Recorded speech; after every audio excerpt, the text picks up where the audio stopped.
Ministerios ID les da la bienvenida a Los Atributos de Dios, una serie de enseñanzas que busca profundizar en las perfecciones divinas a fin de que, desechando todo entendimiento equivocado de su ser, le adoremos verdaderamente a Él.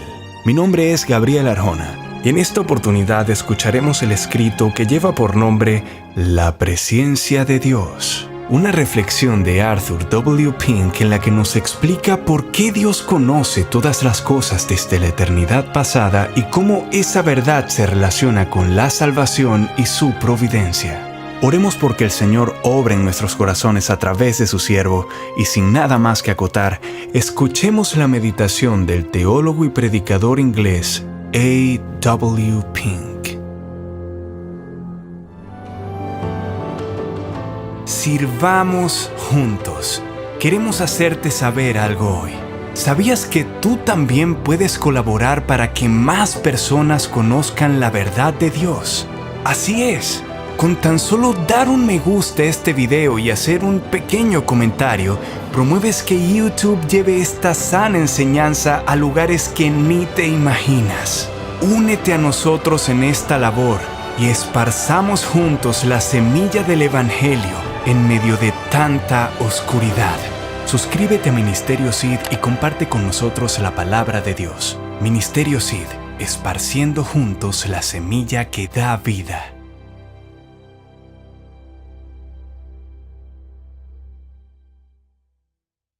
¿Qué controversias se han generado por la presencia de Dios en el pasado? Pero, ¿qué verdad de la Sagrada Escritura hay que no haya sido ocasión de batallas teológicas y eclesiásticas? La deidad de Cristo, su nacimiento virginal, su muerte expiatoria, su segundo advenimiento, la justificación, la santificación, la seguridad del creyente, la iglesia, su organización, sus oficiales, la disciplina, el bautismo, la cena del Señor y muchas otras verdades preciosas que se pueden mencionar. Sin embargo, las controversias que se han librado sobre ellos no cerraron la boca de los fieles servidores de Dios. ¿Por qué entonces deberíamos evitar la irritante pregunta acerca del previo conocimiento de Dios? Porque, por cierto, hay algunos que nos acusarán de fomentar la disensión. Dejemos que otros disputen si lo desean. Nuestro deber es dar testimonio conforme a la luz que nos fue concedida. Así que, sin nada más que acotar, inicio con mi primer encabezado. Error disipado. Hay dos cosas relacionadas con la presencia de Dios que muchos ignoran: el significado del término y su alcance escritural. Debido a que esta ignorancia está tan extendida, es fácil para los predicadores y maestros encajar en las perversiones acerca de este tema, incluso por encima del pueblo de Dios. Solo hay una salvaguarda contra el error, y es estar establecidos en la fe. Y para eso, debe haber un estudio diligente y en oración, y recibir con mansedumbre la palabra de Dios implantada. Solo entonces nos fortaleceremos contra los ataques de quienes nos atacan. Hay quienes hoy están haciendo mal uso de esta verdad para desacreditar y negar la soberanía absoluta de Dios en la salvación de los pecadores. Así como los altos críticos están repudiando la inspiración divina de las Escrituras y los evolucionistas la obra de Dios en la creación, así también algunos pseudomaestros de la Biblia están pervirtiendo su presencia para rechazar su elección incondicional para vida eterna.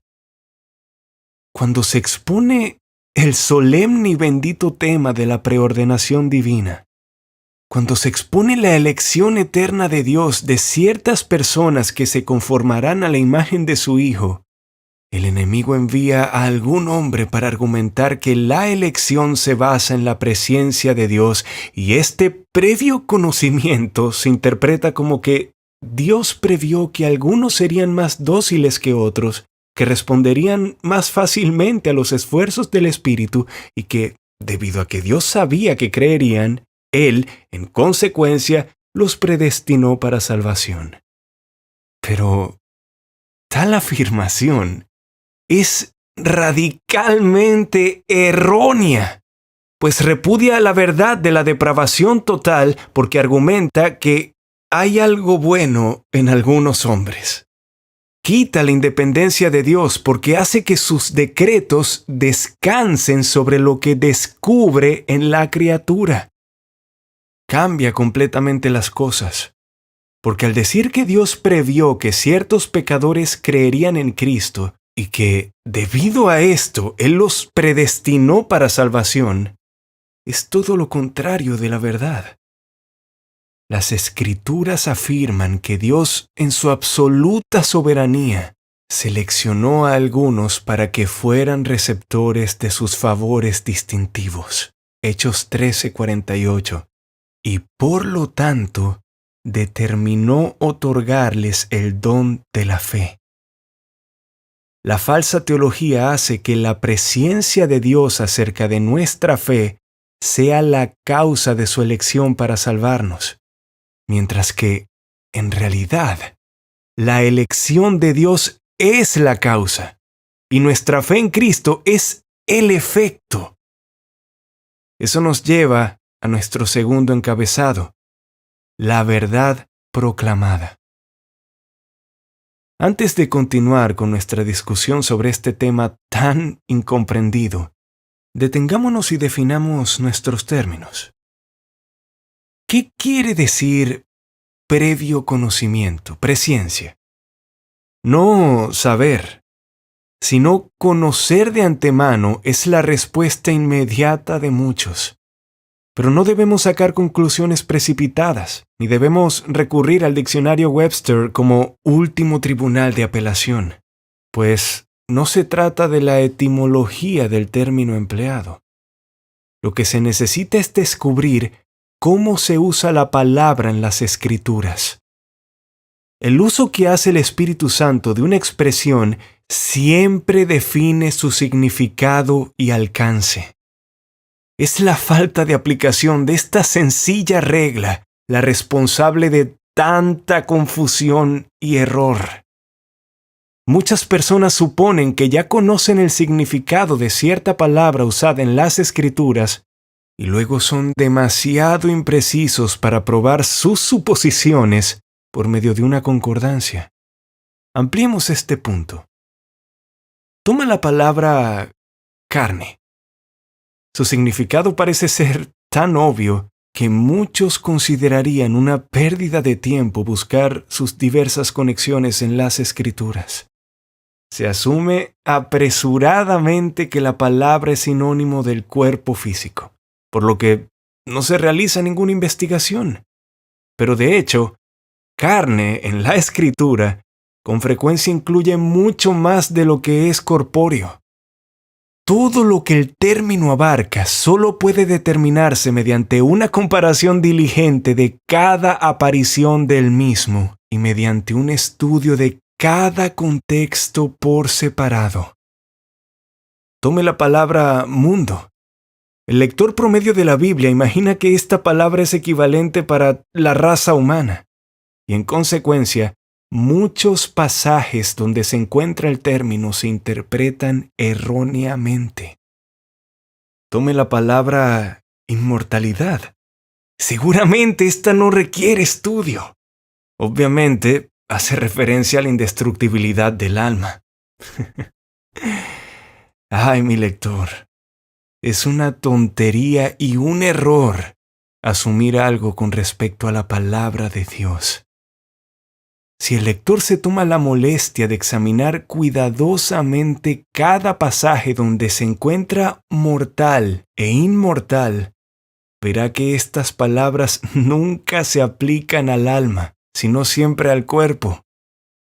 Ahora, Lo que se ha dicho sobre la carne, el mundo, la inmortalidad, se aplica con igual fuerza a los términos conocer y preconocer.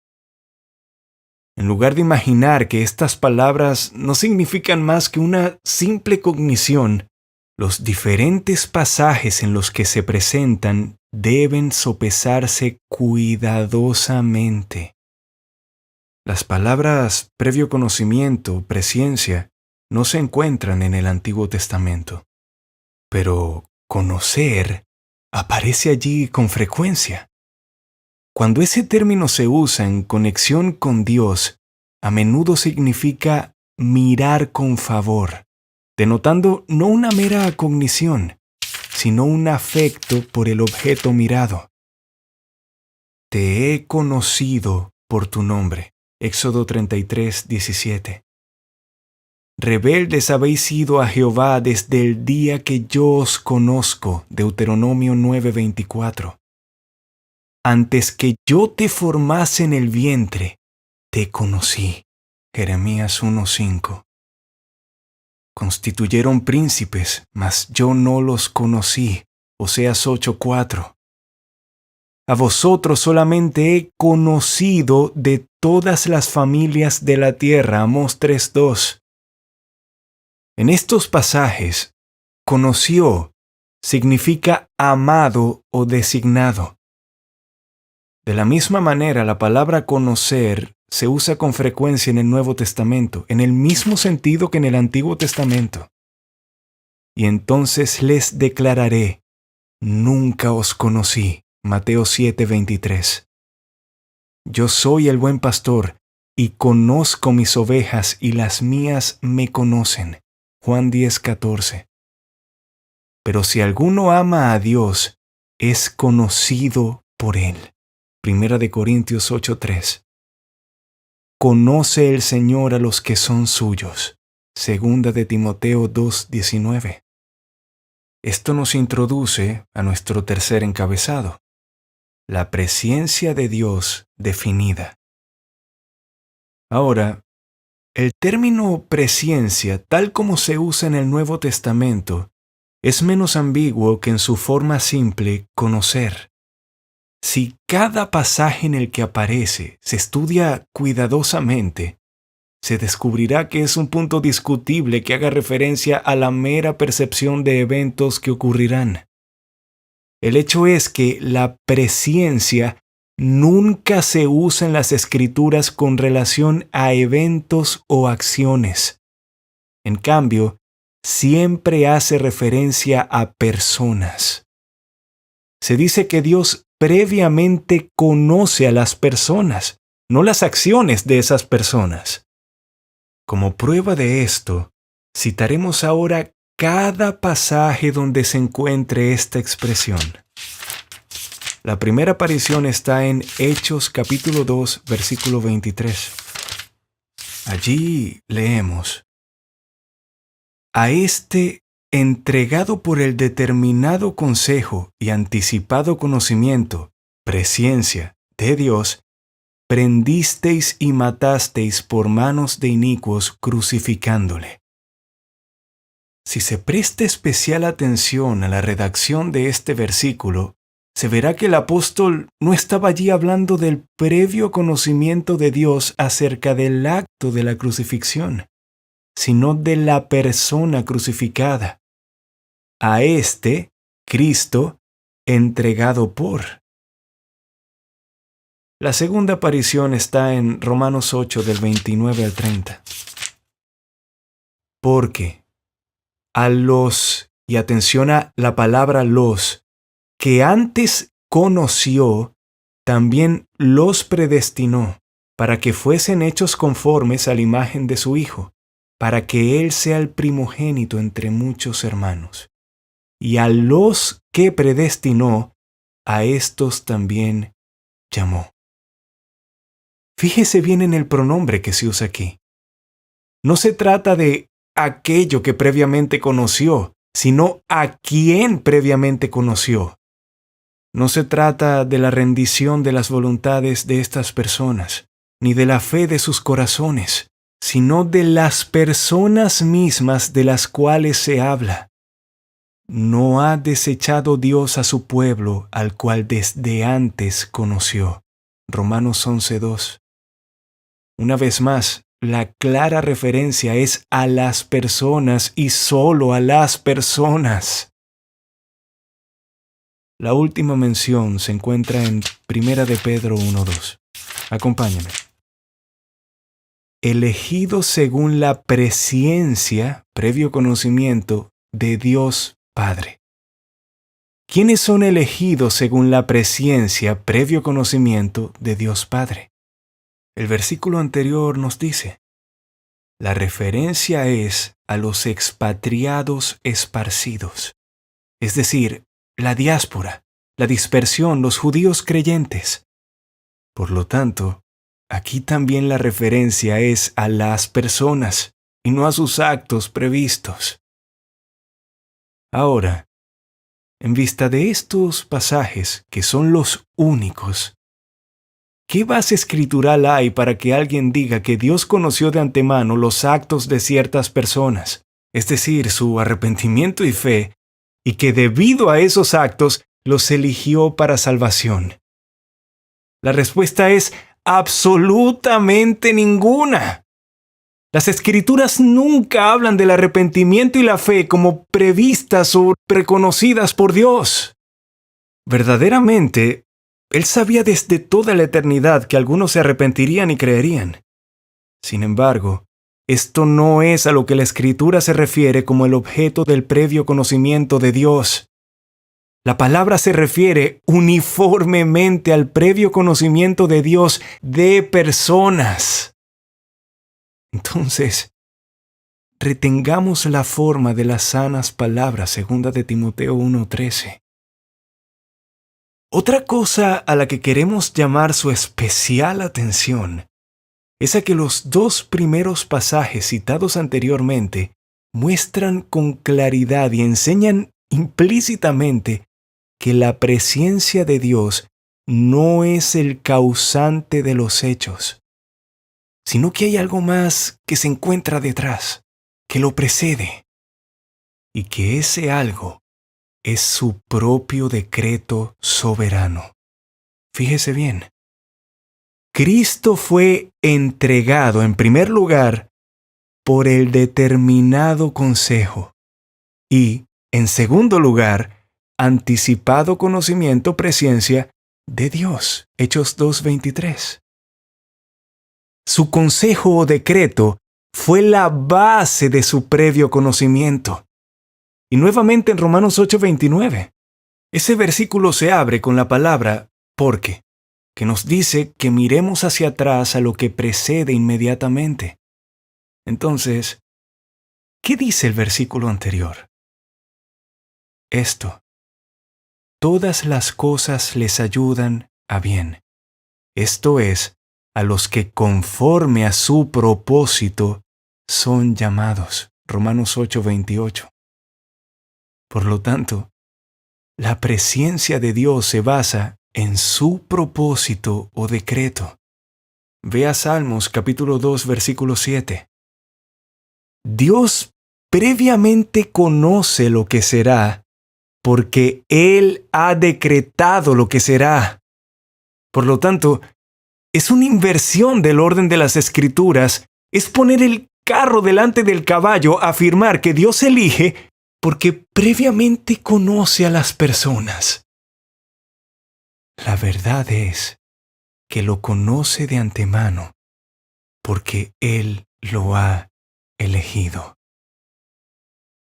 Esto elimina la base o la causa de la elección como algo que depende de la criatura y la ubica en la voluntad soberana de Dios. Dios se propuso en sí mismo elegir a ciertas personas no por algo bueno en ellas o proveniente de ellas, ya sea real o previsto, sino únicamente por su propia mera voluntad. En cuanto a por qué eligió a los que eligió, no lo sabemos, y solo podemos decir: sí, Padre, porque así te agradó. Marcos 11:26. La clara verdad en Romanos 8:29 es que Dios, antes de la fundación del mundo, eligió a ciertos pecadores y los designó para salvación. Segunda de Tesalonicenses 2:13. Esto queda claro a partir de las palabras finales del versículo. Los predestinó para que fuesen hechos conforme a la imagen de su Hijo. Dios no predestinó a aquellos a quienes Él previó que fueran conformes, sino por el contrario, a aquellos a quienes preconoció, es decir, amó y eligió, a estos predestinó para ser hechos conformes. Su semejanza con Cristo no es la causa, sino el efecto de la presciencia y la predestinación de Dios. Dios no eligió a ningún pecador porque previó que creería, por la sencilla pero suficiente razón de que ningún pecador cree hasta que Dios le da la fe, tal como nadie ve hasta que Dios le da la vista. La vista es un don de Dios. Ver es la consecuencia de usar su don. Entonces, la fe es un don de Dios, Efesios capítulo 2, versículos del 8 al 9. Creer es la consecuencia de usar su don. Si fuera cierto que Dios había elegido a algunos para ser salvos, porque a su debido tiempo ellos creerían, entonces, eso haría que creer fuese un acto meritorio. Y en ese caso, el pecador que fuere salvo tendría motivos para jactarse, lo cual la Escritura niega enfáticamente, Efesios 2:9. En verdad, la palabra de Dios es lo suficientemente clara al enseñar que creer no es un acto meritorio. Afirma que los cristianos son aquellos que por la gracia han creído. Hechos 18:27. Si entonces han creído por gracia, no hay absolutamente nada meritorio en creer. Y si no hay nada meritorio en creer, esto no podría ser el motivo o la causa que movió a Dios a escogerlos. No. La elección de Dios no proviene de nada en nosotros, ni de nada de nosotros, sino únicamente de su propia voluntad soberana. Una vez más, en Romanos 11:5, leemos acerca de un remanente escogido por gracia. Ahí está, bastante claro. La elección en sí misma es por gracia. Y la gracia es un favor inmerecido, algo por lo cual no teníamos derecho alguno de exigirle a Dios. Por lo tanto, parece que es muy importante para nosotros tener una visión clara y espiritual del previo conocimiento, presciencia de Dios. Las concepciones erróneas al respecto conducen inevitablemente a los pensamientos más deshonrosos para Él. La idea popular de la presciencia divina es totalmente inadecuada. Dios no solo conocía el final desde el principio, sino que también planeó, fijó y predestinó todo desde el principio. Y como la causa determina el efecto, así, el propósito de Dios es el fundamento de su presciencia. Si el lector es entonces un verdadero cristiano, lo es porque Dios lo escogió en Cristo antes de la fundación del mundo, Efesios 1:4. Y lo escogió no porque vio previamente que creería, sino que le eligió simplemente porque le plació elegirlo. Lo eligió a pesar de su incredulidad natural. Siendo esto así, toda la gloria y la alabanza le pertenece solo a Él. No tienes fundamento para atribuirte ningún crédito. Por gracia has creído, Hechos 18:27. Y eso porque tu elección fue de gracia, Romanos 11:5. Si ha sido de bendición para usted este tiempo, damos las gracias al Señor por ello, y nos encantaría que nos lo hiciera saber a través de los comentarios. Además, le invitamos a suscribirse a nuestro canal y a dejar un me gusta en este video. Al único y sabio Dios, por medio de Jesucristo, sea la gloria por siempre. Amén.